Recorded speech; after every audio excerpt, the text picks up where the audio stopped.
Welcome back, Fantasy Fiction Fanatics. It's great to see you again, and I hope you're doing well.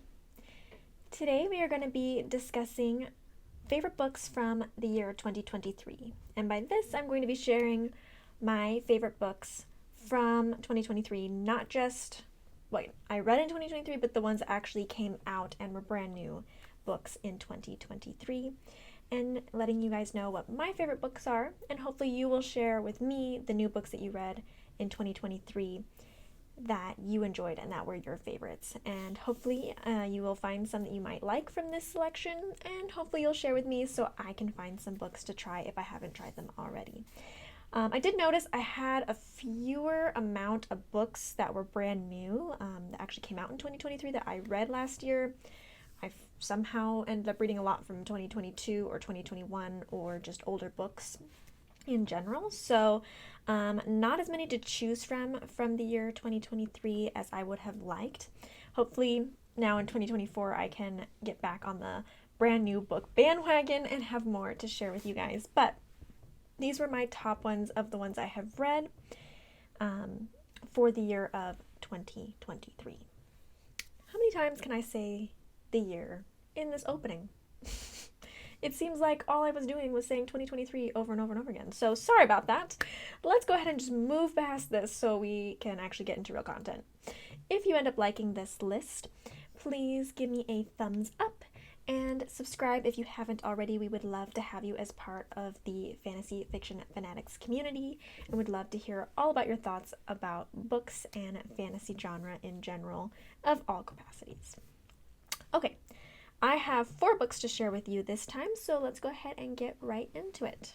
The first one on my list, and that was my favorite of all of the 2023 books, is going to be Spice Road by Maya Ibrahim. Now, this book actually is a young adult novel, but it was surprisingly my favorite of the year.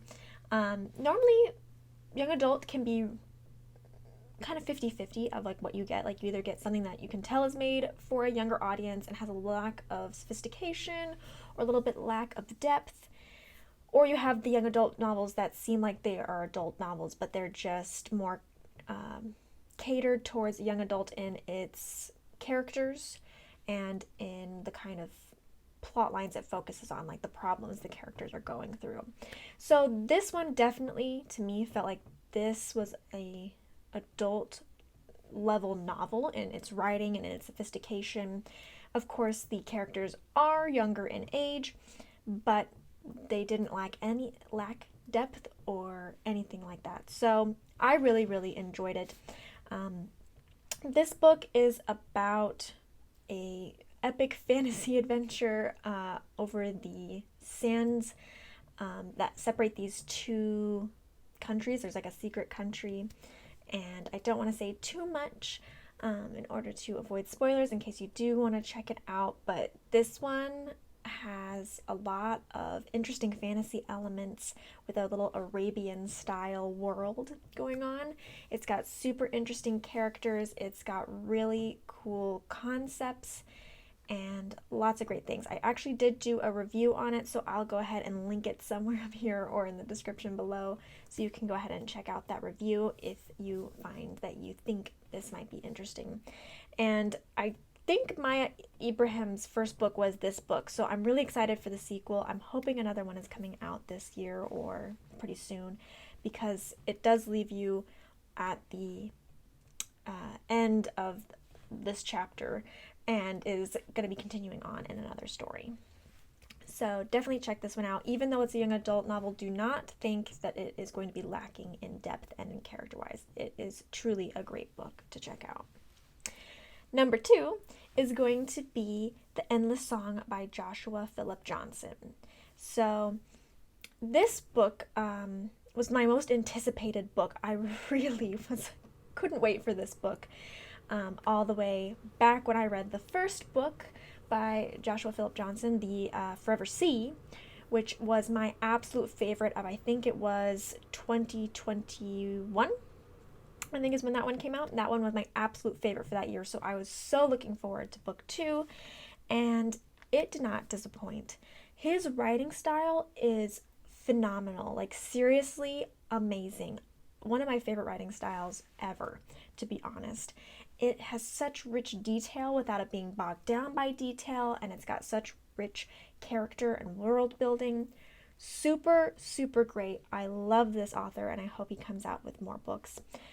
This book is my second favorite of the year, and of course, I really liked the first book. And the second book, though it didn't disappoint and I still found it really interesting, it didn't was at quite the same level as the first book. It did go a little bit of a different direction, which was super interesting, but also just not as much focused on some of the elements I was really hoping to have in the second book. But again, that does not mean to say that I didn't enjoy it. It was my second favorite book of the whole year, and the writing style is superb. And the story is superb. Anyway, even if it didn't go quite the direction I was hoping for, it is still a phenomenal story. So I also have a review on this one. I will link. You can check it out. But be aware, if you haven't read The Forever Sea, which is book 1, you do need to read that one first because they are connected and they do finish. The second one does continue the story that was started in the first book. So either way, I do have reviews up for this one, and hopefully you will check those out if you are interested. For any of you who had read The Forever Sea and then read this book, The Endless Song, please let me know your thoughts on this second book and if it was as good for you as the first one. Okay, the next one was Deadbeat Druid by David R. Slayton. So this was the third book of his series, and it started with White Trash Warlock.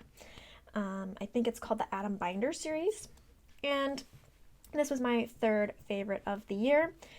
Again, this was a sequel to 2 previous books that I really enjoyed, and I really liked how this one, David R. Slayton has a little bit more of a simplistic, easygoing writing style that it's super good, and it definitely has the description, but it's not quite so complex. It's very easy. It's fast to read.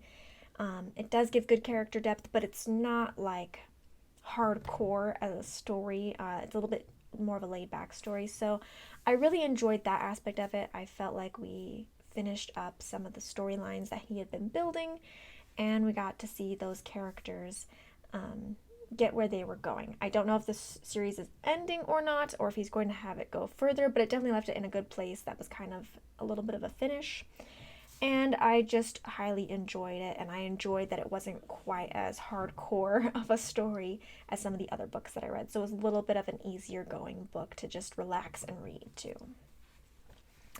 And number 4, the last favorite of the year, is Bookshops and Bone Dust by Travis Baldree. And this one is the epitome of relax. It is very much written to be easygoing, relaxing slice of life with the fantasy elements in it.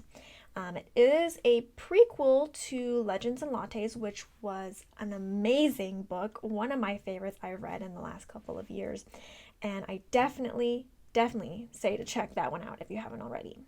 This was a prequel to that story, which is kind of unique because obviously we had the first story and now we've gone back in time to what happens before that story. And overall, it was a really great, positive read. Again, same thing with the first book. It's a lighthearted, more easygoing read. I just recently actually did a review on this one, so if you were thinking about reading this one, you can check out that review and see what you think about it. But for me, I enjoyed, again, the aspect that it wasn't a hard read. It was something that I can lazily read. I don't have to have anxiety about what the characters are doing, and I could just enjoy reading a nice, casual, laid-back book with some fun events in it. It wasn't quite as good for me as Legends and Lattes, but it was still really good, really worth reading. I definitely say to check it out, and hopefully if you enjoyed the first one, you will enjoy the second one. All right, there we go. I know a lot of my books this year were sequels to stories. It just turned out that way. Again, I didn't read quite as many books that actually came out in 2023 as I would have liked. I had much more on my list that are now being carried over to another year, and will put me behind yet again. But that's okay. hopefully you guys read some really good new books in 2023 and you will let me know so I can add them to my list. And also let me know what you're looking forward to reading here in 2024 that is actually coming out in this year. And hopefully you enjoy all of your reading and all of your fantasy adventures. All right, that's it for me today, and I will see you guys in the next one. Bye.